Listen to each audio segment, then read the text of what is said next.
আসসালামু আলাইকুম রহমতুল্লাহি বারাকাতুহু। সম্মানিত প্রিয় দর্শক, কাছে দূরে দেশে বিদেশে যে যেখান থেকে দেখছেন শুনছেন, সকলকে আন্তরিক মোবারকবাদ ও শুভেচ্ছা রইল।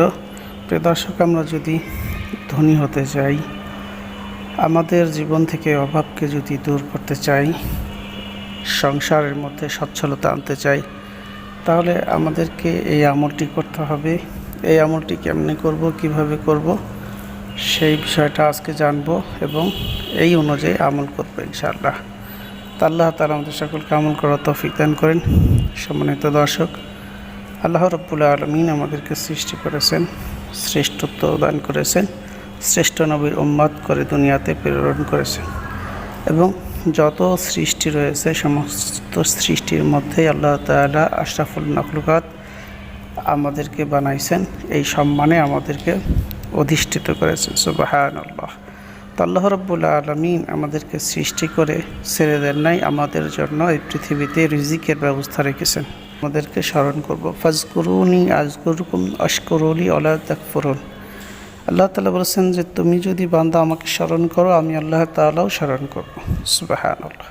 তো এই জন্য আল্লাহ তাআলাকে স্মরণ করা, অভাবে কষ্টে দুঃখে বেদনায় যত কষ্টই থাকি না কেন আল্লাহ তাআলাকে স্মরণ করতে হবে।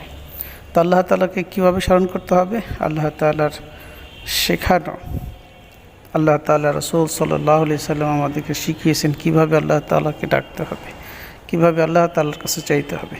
তো আমরা সর্বপ্রথম আল্লাহ তাআলা শেখানো আমল করব। আল্লাহ তাআলা বলছেন আস্তাঈনু বিস-সাবরি ওয়াস-সালাহ, তোমরা ধৈর্য ও নামাজের মাধ্যমে আমি আল্লাহ তাআলার কাছ থেকে সাহায্য চাও। তা আমরা আল্লাহ তাআলার কাছে ধৈর্য ও নামাজের মাধ্যমে সাহায্য চাইব। এই জন্য 2 রাকাত সালাতুল হাজত নামাজ পড়ব, নফল নামাজ।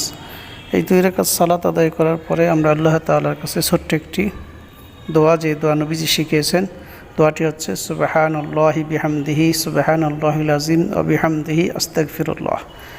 এই দোয়াটি আমরা 100 বার পড়ব। কখন? এই দোয়াটি পড়ব ফজরের পরে 100 বার এবং এশার পরে 100 বার। এই 200 বার আমল করব। আর এই আমলটি করার আগে আমরা আগে পরে 3 বার করে দরুদে ইব্রাহিম পড়ব এবং আল্লাহ তাআলার কাছে সালাতুল হাজত নামাজ পড়ার পরে যে দোয়াটি, এই দোয়াটি করব। তা আল্লাহ তাআলা আমাদেরকে ধনী বানিয়ে দেবেন, তবে 40 দিন আমল করতে হবে কমপক্ষে। তারপরে আল্লাহ তাআলার শেখানো আমলে আল্লাহ তাআলা আমাদেরকে ধনী বানিয়ে দেবেন ইনশাআল্লাহ।